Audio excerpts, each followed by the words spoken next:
Shalom. Apa kabarnya hari ini? Luar biasa. Bapak Ibu, kita percaya bahwa ya Tuhan Yesus sudah naik ke surga dan Dia memberikan Roh Kudus-Nya bagi kita. Amin. Dan Yesus berkata, aku tidak meninggalkan engkau sebagai yatim piatu, tapi aku mengirimkan Roh Kudus-Ku bagimu.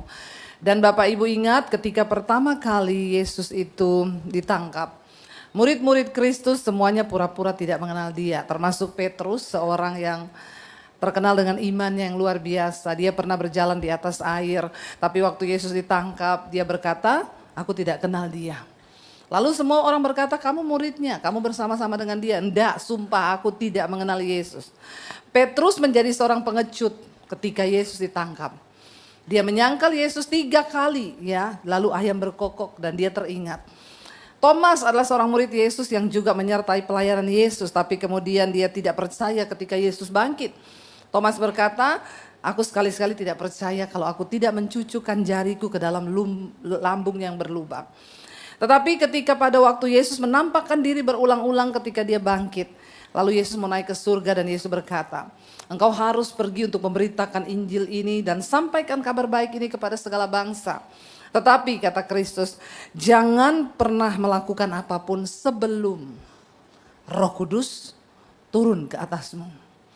Jangan melayani dulu sebelum kamu dipenuhi oleh kuasa Roh Kudus. Kenapa saudara? Apa pentingnya Roh Kudus bagi orang percaya? Apa pentingnya Roh Kudus bagi rasul-rasul pada zaman itu?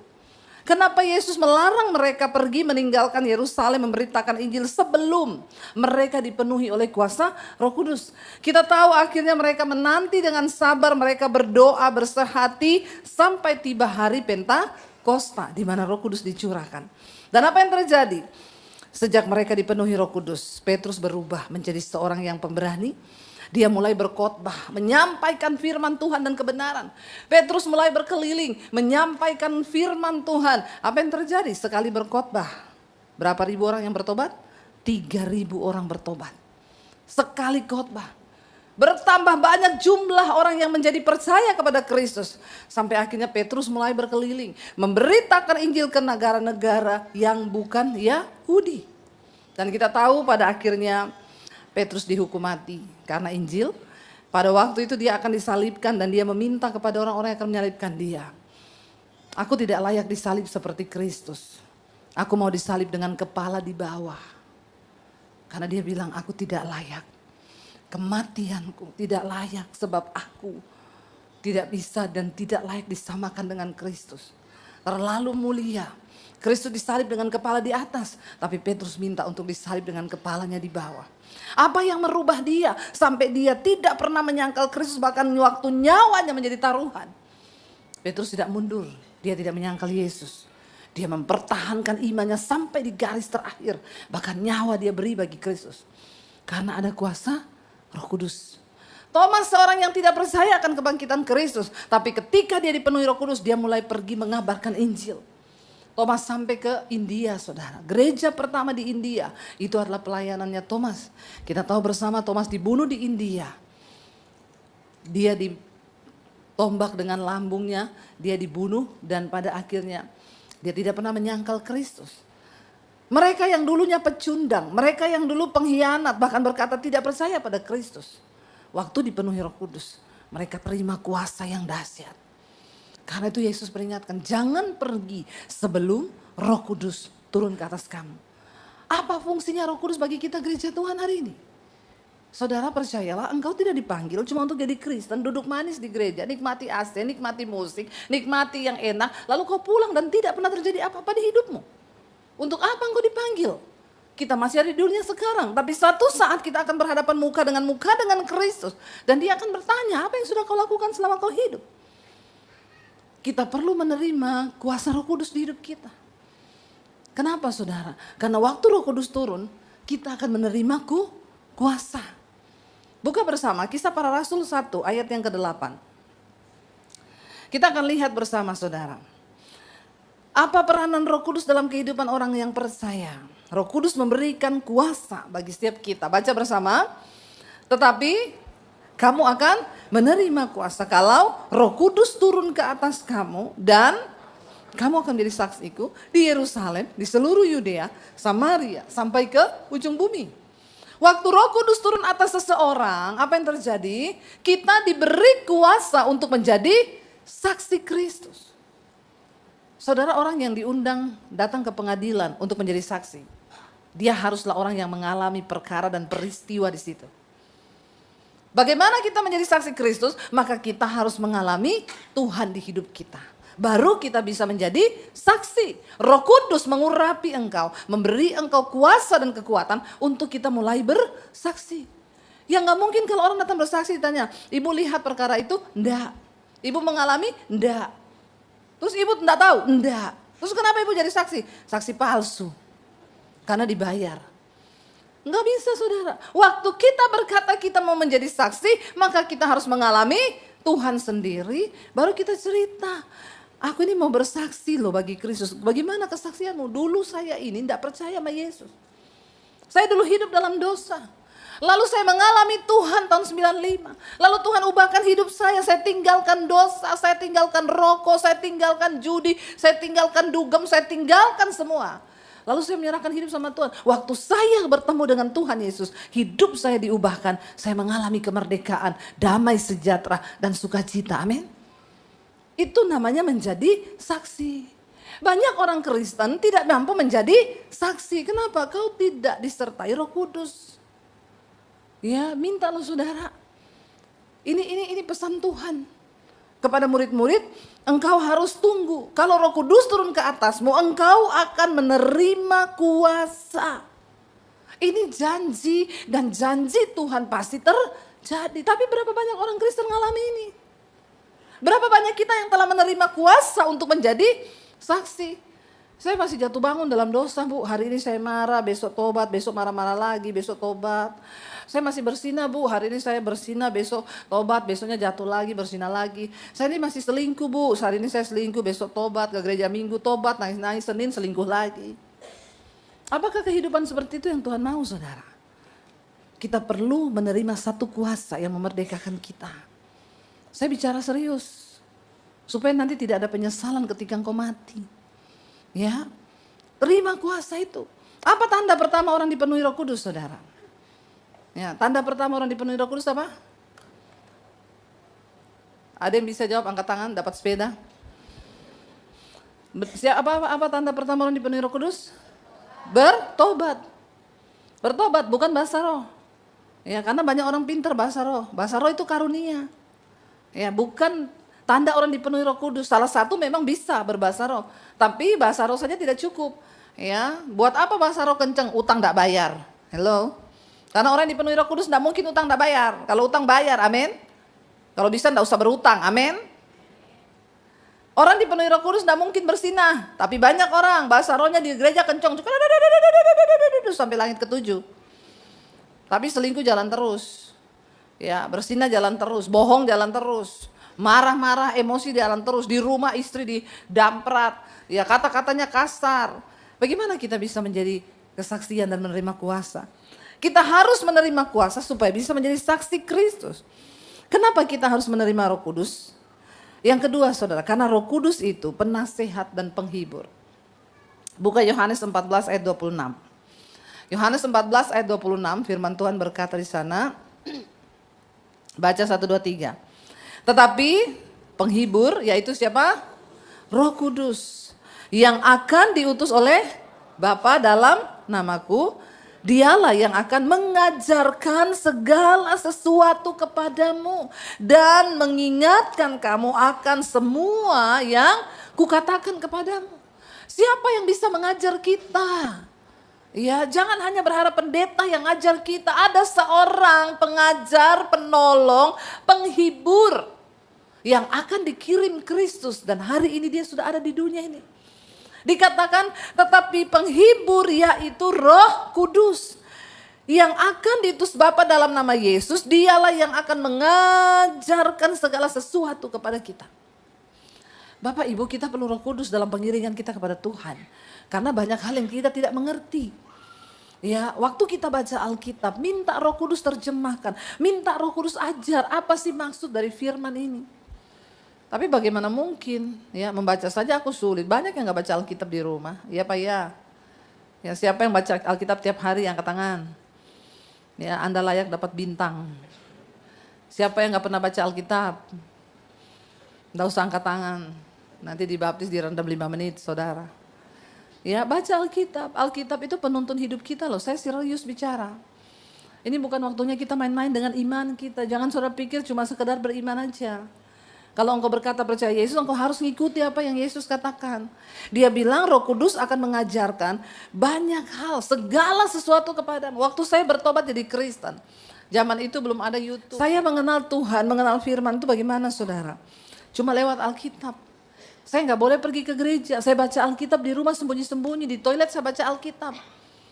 Kalau baca Alkitab saya berdoa, Roh Kudus saya pengen baca ini. Tolong beri aku pemahaman.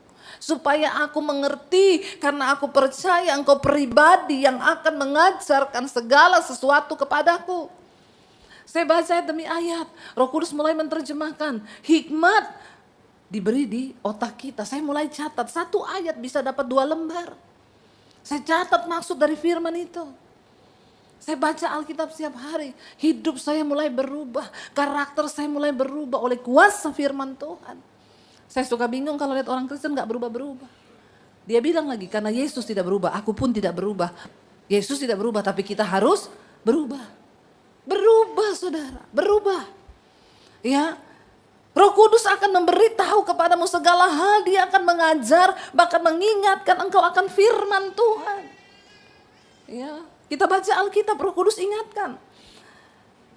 Ayat yang berikutnya, Roh Kudus itu akan memimpin kita ke dalam seluruh kebenaran sehingga kita bisa mengenal Tuhan dengan benar. Yohanes 16 ayat 13, baca.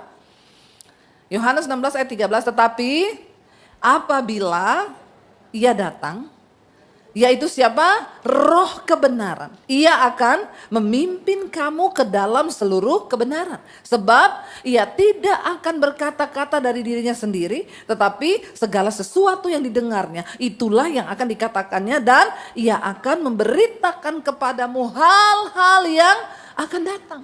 Wow enggak saudara? Roh Kudus itu wow, itu adalah Roh Kristus sendiri yang diberi bagi kita untuk menuntun. Yesus secara kasat mata sudah tidak terlihat. Tapi rohnya diberi, Roh Kudus bagi kita sebagai penolong. Dia dikatakan roh kebenaran yang akan memimpin kita ini masuk menuju kepada seluruh kebenaran. Karena dia akan berkata-kata dari Bapa apa yang didengar.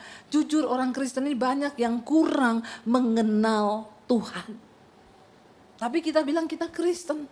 Ditanya kau kenal Tuhan? Ya kenal apanya dulu. Lalu orang mulai tanya kenapa orang Kristen itu Tuhannya mati? Saudara bisa jawab kenapa Tuhanmu mati? Lalu ditanya kenapa? Apa maksud dari kasih karunia itu? Kita bisa menjawab. Alkitab bilang engkau harus siap sedia memberikan pertanggungan jawab terhadap imanmu. Ya ayo saudara bangun imanmu. Sehari kau baca 1 ayat aja pasti hidupmu tuh berubah. Pasti engkau mengenal kebenaran karena firman Tuhan adalah kebenaran. Dan Roh Kudus akan memimpin engkau masuk ke dalam seluruh kebenaran sehingga engkau bisa mengenal siapa Tuhan yang kau sembah itu. Karena kalau kita gak kenal Tuhan kita gak bisa menyembah Tuhan dengan benar. Karena penyembahan lahir dari sebuah hubungan pengenalan yang benar. Ya, orang Kristen tuh banyak cuma ikut-ikutan aja. Kalau minggu ya harus ke gereja. Tapi kenapa ke gereja ya nggak tahu juga.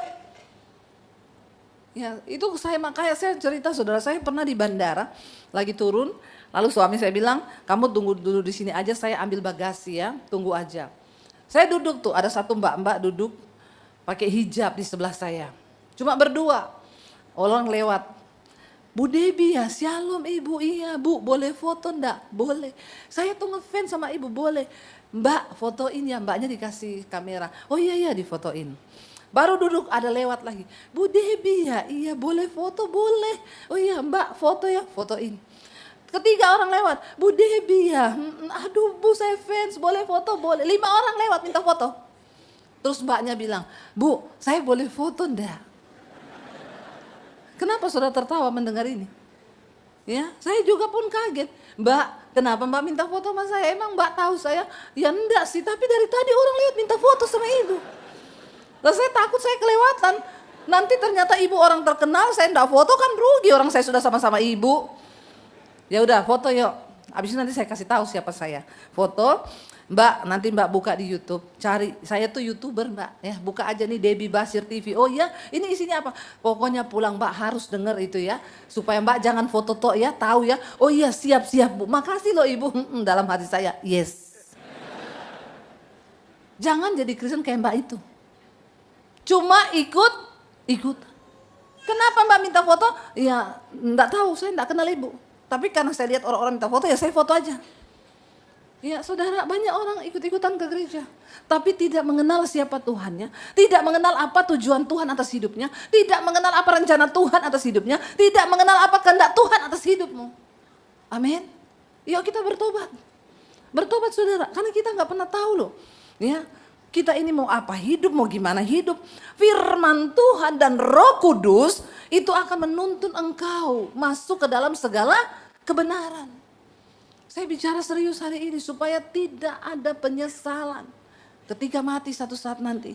Kita nggak tahu ya kapan kita mati, tapi ayo kita melakukan apa yang menjadi kehendak Tuhan. Lalu kenapa saudara kita harus dipenuhi Roh Kudus dan kuasa Roh Kudus harus ada dalam kita? Ayat ketiga, firman Tuhan berkata, Yohanes 16 ayat 8. Roh Kudus akan menginsyafkan kita akan dosa. Baca Yohanes 16 ayat yang ke-8, baca bersama yuk. Roh Kudus itu akan menyadarkan kita saudara. Dan apa? Kalau ia datang, ia apa? Menginsyafkan dunia akan dosa, kebenaran dan penghakiman. Tugas Roh Kudus itu menginsyafkan, membuat orang itu sadar akan dosa. Karena itu orang yang hidup dipenuhi Roh Kudus, dia tidak akan bisa tinggal lama-lama di dalam dosa. Karena Roh Kudus menjadi alarm. Akan berbicara. Ya. Nggak mungkin orang yang dipenuhi Roh Kudus itu selingkuh. Nggak mungkin orang dipenuhi Roh Kudus itu homo. Nggak mungkin. Nggak mungkin orang dipenuhi Roh Kudus akan bersinah, melakukan percabulan, bohong, dusta, marah-marah di rumah. Tidak mungkin. Roh Kudus tugasnya itu menginsyafkan, membuat kita bertobat setiap hari. Saya mau tanya ibu-ibu di sini, pernah nggak jengkel sama suamimu? Halo ibu-ibu, pernah jengkel sama suami? Ini cewek ibu-ibu Surabaya ini kalem-kalem ya. Ya, pernah nggak kita tuh jengkel gitu sama ulah suami, pernah? Pernah ya.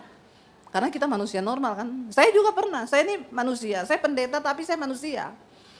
Ya saya juga pernah jengkel sama ulah suami. Apapun itu. Sebaliknya suami pernah jengkel nggak sama istri?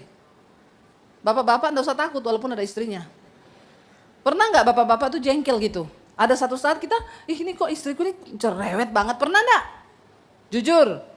Ini jujur atau munafik ya? Jujur aja pernah. Kita ini manusia.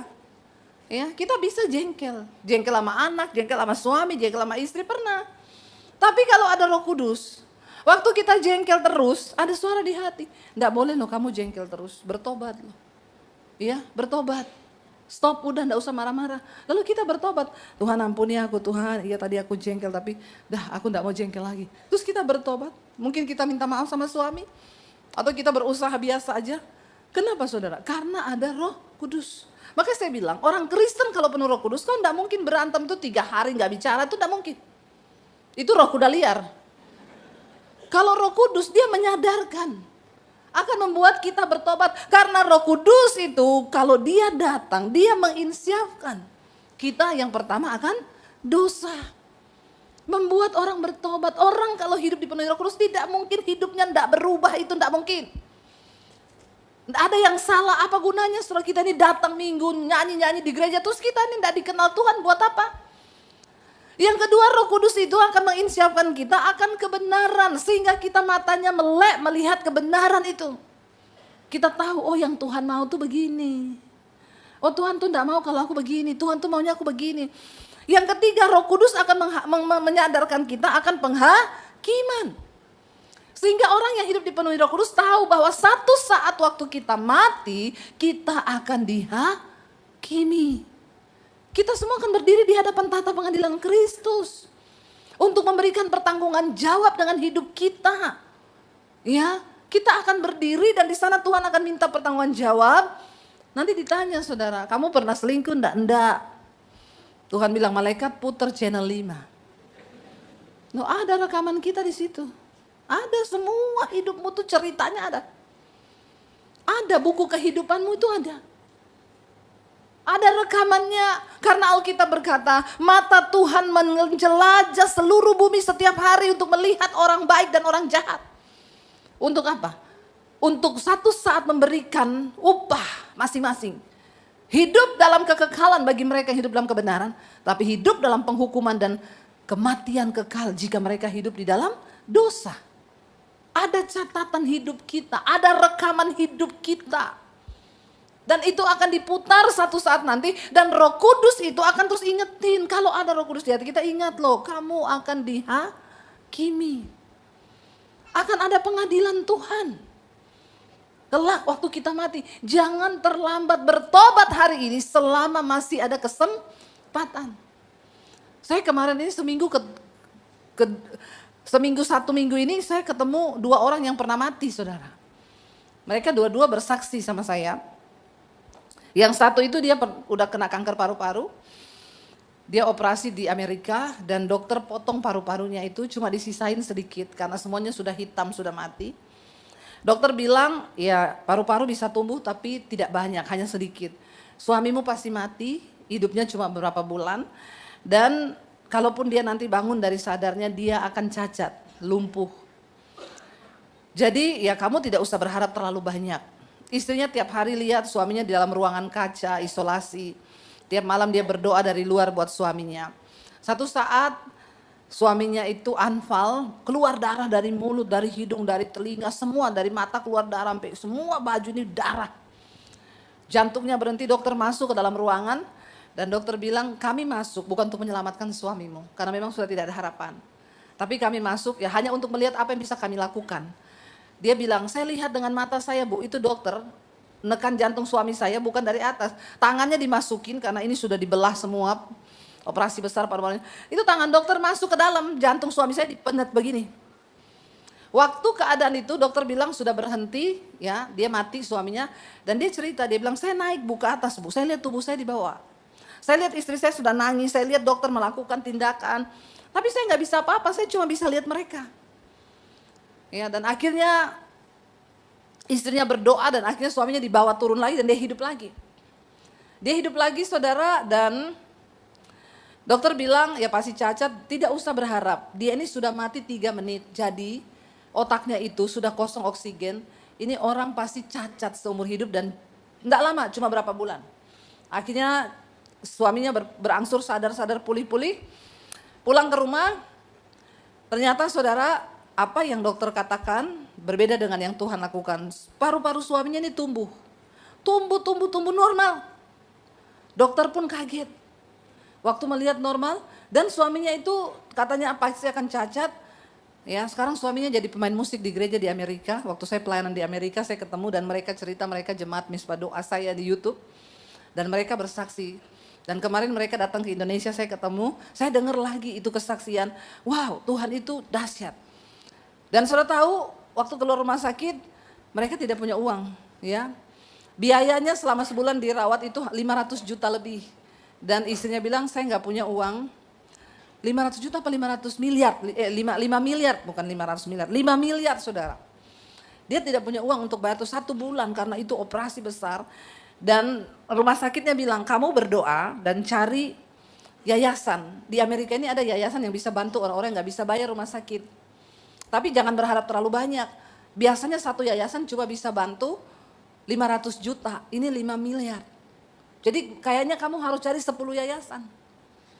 Tiba-tiba dia dipanggil dari rumah sakit dibilang, kamu bersyukur banget, kamu orang yang beruntung. Kenapa? Hanya kamu terjadi kasus begini. Ada satu yayasan yang mau nanggung seluruh biaya berobat suamimu. Ini lagi mau ditanda tangan, tiba-tiba suaminya anfal masuk rumah sakit lagi. Dia bilang, suster, dokter, yang lalu aja saya belum bisa bayar. Sekarang suami saya udah masuk lagi. Gimana? Lalu dokternya bilang, kamu tuh beruntung. Yayasan itu mau nalangi, berapa bulan suamimu dirawat, semua sudah ditutup sama yayasan ini. Satu yayasan toh. Ya, dan ternyata suaminya bertahan itu sekitar hampir 20 miliar habisnya. Dilunasi dan suaminya hidup. Ya, suaminya pertama itu nggak bisa berdiri, memang cacat, tapi dia nekat ke gereja. Ketika di gereja ada altar call, pendetanya bilang, saudara ya yang main musik dan rindu untuk masih terus melayani main musik, maju. Dia maju saudara, dengan keadaan cacat. Ya, dan di atas mimbar tuh dikasih pegang bass, dia pemain bass. Dia pegang bass, dia bisa main sampai selesai. Sampai hari ini dia normal. Kemarin mereka ke Borobudur, itu anak tangga sampai di atas Borobudur, dia naik sampai di atas, tidak ada bantuan. Paru-parunya diciptakan Tuhan tumbuh menjadi paru-paru yang baru, semua normal dan tidak ada yang cacat. Yang saya kemarin dulu malam hari Sabtu saya ketemu juga dengan seorang yang pernah mati juga. Dia cerita, benar Bu, waktu mati itu kita ini terangkat, kita lihat tubuh kita di bawah tapi kita enggak bisa apa-apa. Kita udah nggak bisa apa-apa gitu. Makanya bapak-bapak yang simpan-simpan password HP bertobat memang sekarang ya. Kalau kau sudah mati, kau lihat istrimu ambil HPmu, aduh dia ambil lagi, bagaimana ya, enggak bisa. Jadi dari sekarang bertobat memang hidupnya ya, yang lurus-lurus aja, amin. Ya kalau udah mati nggak bisa. Beresin hidup kita, karena ada saatnya kita itu berdiri di hadapan penghakiman Kristus. Ya, saya mendengar orang-orang yang pernah mati itu benar cerita mereka saudara, dan itu memang mengerikan. Makanya selama kita diberi kesempatan hidup, ayo kita hidup dengan benar. Kenapa kita itu perlu Roh Kudus? Karena Roh Kudus akan membantu kita dalam kelemahan dan kita berdoa kepada Bapa. Roma 8 ayat 26, baca bersama. Demikian juga apa? Roh membantu kita dalam kelemahan kita. Sebab kita tidak tahu bagaimana sebenarnya harus berdoa. Tetapi Roh sendiri berdoa untuk kita kepada Allah dengan keluhan-keluhan yang tidak terucapkan. Ayat 27, dan apa? Allah yang menyelidiki hati nurani mengetahui maksud Roh itu, bahwa ia sesuai dengan kehendak Allah berdoa untuk orang-orang kudus. Jadi kadang kita bingung mau doa apa.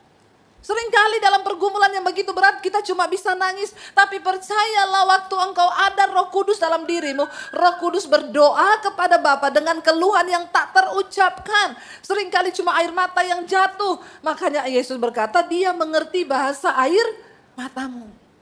Roh Kudus berdoa, ada hal-hal yang bahkan kita tidak tahu, yang kita tidak mengerti. Tapi Roh Kudus berdoa kepada Bapa untuk kita sesuai dengan kehendak Allah.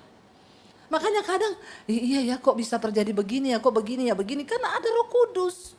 Makanya minta Roh Kudus itu saudara. Lalu yang terakhir saudara, kenapa kita ini harus mengenal Roh Kudus dan dipenuhi Roh Kudus? Karena Roh Kudus itu materai. Saudara tahu materai? Materai itu ada tanda sah. Sebuah dokumen penting tidak akan mungkin sah tanpa materai. Saudara mau datang, mau tanda tangan di notaris, bawa materainya, enggak usah pakai materai lah, enggak bisa. Kalau tanpa materai, surat itu tidak sah. Sebagai orang Kristen jangan merasa kita semua sudah Kristen. Oh kita sudah pasti menjadi milik Kristus, no. Ada enggak Roh Kudus dalam dirimu? Efesus 1 ayat 13-14 baca bersama. Dengan suara yang keras, 1, 2, 3. Di dalam dia kamu juga, karena kamu telah mendengar firman kebenaran, yaitu Injil keselamatanmu. Di dalam dia kamu juga ketika kamu percaya dimateraikan dengan Roh Kudus. Dimateraikan dengan Roh Kudus. Jadi materai itu adalah Roh Kudus. Yang apa? Dijanjikannya itu 14, dan Roh Kudus itu adalah jaminan bagian kita sampai apa? Kita memperoleh seluruhnya, yaitu penebusan yang menjadikan kita milik Allah untuk kemuliaannya. Roh Kudus dalam diri kita merupakan materai dan jaminan bahwa kita ini adalah milik Allah. Tanpa Roh Kudus engkau bukan sah milik Tuhan. Makanya saya selalu bilang tidak semua orang Kristen masuk surga. Jangan terlalu pede saudara. Tidak semua orang Kristen masuk surga. Hanya mereka yang dicap, dimateraikan oleh Roh Kudus. Dan tentu ada buah dari kepenuhan Roh Kudus dalam hidup kita. Terakhir, Galatia 5 ayat 22. Saya undang imam musik maju. Apa tanda kita dipenuhi dengan Roh Kudus bahwa kita milik Allah? Galatia 5 ayat 22 baca. Tetapi buah roh ialah kasih, sukacita, damai sejahtera, kesabaran, kemurahan, kebaikan, kesetiaan, kelemah lembutan, dan penguasaan diri. Tidak ada hukum yang menentang ayat 24. Barang siapa menjadi milik Kristus Yesus, ia telah menyalibkan daging dengan segala hawa nafsu dan keinginannya. 25, jikalau kita hidup oleh roh, baiklah hidup kita juga dipimpin oleh roh. Jadi orang yang penuh Roh Kudus, ada buah, ada kasih, ada sukacita, ada damai sejahtera. Bukan marah-marah, bukan galau. Ada kesabaran, ada kemurahan, ada kebaikan, ada kesetiaan, dan ada penguasaan diri. Kalau itu semua dalam hidup kita, saudara, itu tanda bahwa Roh Kudus penuh dalam hidup kita. Ayo kita serius dengan Tuhan. Ayo kita serius dengan firman Tuhan hari-hari ini. Jangan bercanda, buka hatimu bagi Tuhan. Belum tentu namamu ada di dalam kitab kehidupan. Kita mau buka hati di hadapan Tuhan. Kita mau bilang, Roh Kudus penuhi hidup kami. Bangkit berdiri bersama.